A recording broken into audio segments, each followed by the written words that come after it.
घोटण शिवमंदिराचे युद्ध. गोदावरी नदीच्या दक्षिणेकडील घनदाट जंगलातून युद्धाचे ढोल वाजत होते, जे जवळच्या युद्धाचा आवाज प्राचीन शहर प्रतिष्ठान, पैठण पर्यंत घेऊन जात होते. भयंकर सरदार विक्रमकेशरीच्या नेतृत्वाखाली राष्ट्रकूटांनी चालुक्य आक्रमणाची वाट पाहत घोटण जंगलाजवळ आपली जागा मजबूत केली होती. नदीच्या पलीकडे शक्तिशाली चालुक्य सेनापती सोमेश्वरादित्य हे युद्ध दख्खनचे भवितव्य ठरवेल हे जाणून नदी ओलांडण्याची तयारी करत होते. युद्धाची हाक. महादेवाला समर्पित घोटणचे शिवमंदिर उंच झाडे आणि कुजबुजणाऱ्या वायांमध्ये उभे होते. यात्रेकरू शांततेत मंदिराचे दर्शन घेत असत, परंतु या दिवशी ते देव आणि मानवांच्या युद्धाचे साक्षीदार ठरणार होते. राष्ट्रकूटांपेक्षा जास्त संख्येने चालुक्य सैन्य नदीकाठी जमले. हत्तींनी तुतारी वाजवली, घोडदळ हल्ले आणि योद्धे त्यांच्या चिलखतीत दृढ उभे राहिले. युद्धाचे वादळ जाणवत मंदिराचे पुजारी प्रार्थना करत होते, या आशेने की महादेव योग्य लोकांना विजयाकडे नेतील. नदी ओलांडणे. पहाटेच्या वेळी चालुक्य सैन्याने गोदावरी ओलांडण्यास सुरुवात केली. घोडदळांना बोटींनी वाहून नेले, तर युद्धहत्ती खोल पाण्यातून जात होते, त्यांचे मोठे फ्रेम नदीच्या प्रवाहातून जात होते. राष्ट्रकूटांनी दक्षिणेकडील किनाऱ्यावरून धीराने वाट पाहत पाहिले. चालुक्य योद्ध्यांची पहिली लाट किनाऱ्यावर पोहोचताच विक्रमकेशरीने त्यांचे घोडदळ सोडले. एका प्रचंड हल्ल्याने जमीन हादरली. राष्ट्रकूट घोडेस्वार अंधाया वेगाने आक्रमणकर्त्यांवर हल्ला करत होते. चालुक्य धनुर्धार्यांनी प्रत्युत्तर दिले, त्यांचे पायदळ पुढे सरकले आणि बचावकर्त्यांशी तलवारी भिडल्या. जंगलातील लढाई. घोटाण मंदिराभोवतीच्या घनदाट जंगलात लढाई पसरली. भूप्रदेशाशी परिचित असलेले राष्ट्रकूट योद्धे सावलीतून वेगाने हल्ला करत चालुक्य लोकांना झाडांमध्ये खोलवर ओढत गेले. तलवारी एकमेकांशी भिडल्या, ढाली तुटल्या आणि योद्धे मंदिराच्या पवित्र छताखाली पडले. सथमरी, हत्तींचा संघर्ष. मंदिराच्या परिसरात दोन्ही सैन्यांचे युद्ध हत्ती एका भयंकर द्वंद्वयुद्धात भिडले. त्यांचे दात एकमेकांशी जोडलेले होते आणि त्यांचे स्वार त्यांच्यावर लढत होते. घोटण शिवमंदिराच्या कोरीवकामात नंतर हा क्षण टिपण्यात आला. युद्धभूमीच्या कच्च्या शक्तीचे प्रतीक असलेल्या महाकाय लोकांचा भव्य संघर्ष. सोमेश्वरादित्यचा शेवटचा टप्पा.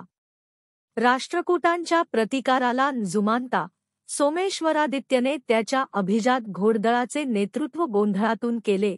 मंदिराकडे जाताना शत्रूंच्या रांगा कापल्यात. त्याचा युद्धघोडा सरपटत गेला. धूळ उडत होती आणि त्याच्या पायाजवळ त्याचा निष्ठावंत युद्धकुत्रा धावत होता, जो युद्धाचा एक संकेत होता. रक्ताने माखलेला पण अखंड विक्रमकेशरी. मंदिरासमोर त्याची भेट झाला.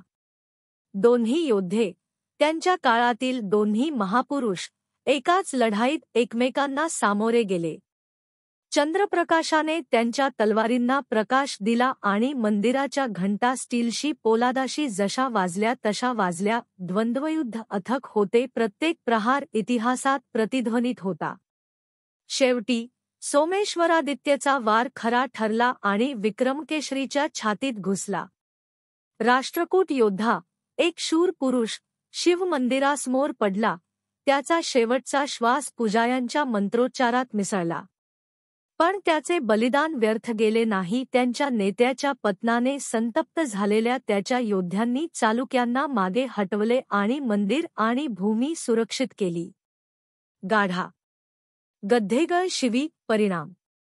युद्ध संपल्यानंतर आणि जमीन सुरक्षित झाल्यानंतर राष्ट्रकूट वडीलजनांनी एक गद्धेगळ शिला तयार केला, ज्यावर घोटण शिव मंदिराचे पावित्र्य भंग करण्याचे किंवा शहीद योद्ध्यांच्या सन्मानाचा विश्वासघात करण्याचे धाडस करणाऱ्या सर्वांना इशारा कोरलेला होता. दगडावरील शाप कोणत्याही भित्र्या, देशद्रोही किंवा मंदिराचे अपमान करणाऱ्याला मृत्यूपेक्षाही वाईट नशिबाची शिक्षा देत होता. अपमानाचे जीवन, जिथे गाढवे देखील त्यांच्या वंशाची थट्टा करतील.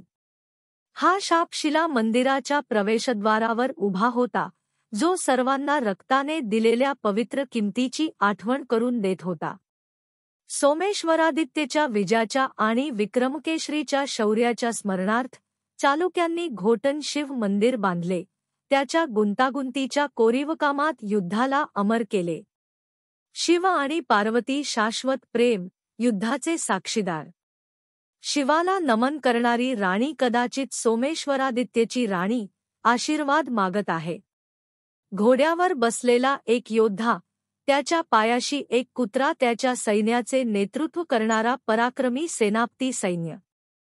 नर्तक आणि संगीतकार विजय साजरा करताना. घोडदळ आणि पायदळ युद्धाचे प्रतिध्वनी. हत्तींचे द्वंद्वयुद्ध आणि घोड्यांच्या लढाया, रक्तपात पकडणे. काळवीट आणि कुत्र्यांचे धावणे, अराजकता आणि निष्ठेचे प्रतीक. गद्धेगळ आणि वीरगळ, हिरो स्टोन्स, शहीद योद्ध्यांचा सन्मान करणे आणि अयोग्यांना इशारा देणे. लढाई संपली असली तरी घोटन शिवमंदिर अजूनही उभे आहे. युद्ध, सन्मान आणि बलिदानाची कहाणी कुजबुजत आहे. प्रत्येक कोरीवकाम, प्रत्येक दगड त्या भयानक दिवसाचे वर्णन करतो जेव्हा विनाशाच्या देवाने त्याच्या नजरेखाली दोन पराक्रमी योद्धे लढताना पाहिले.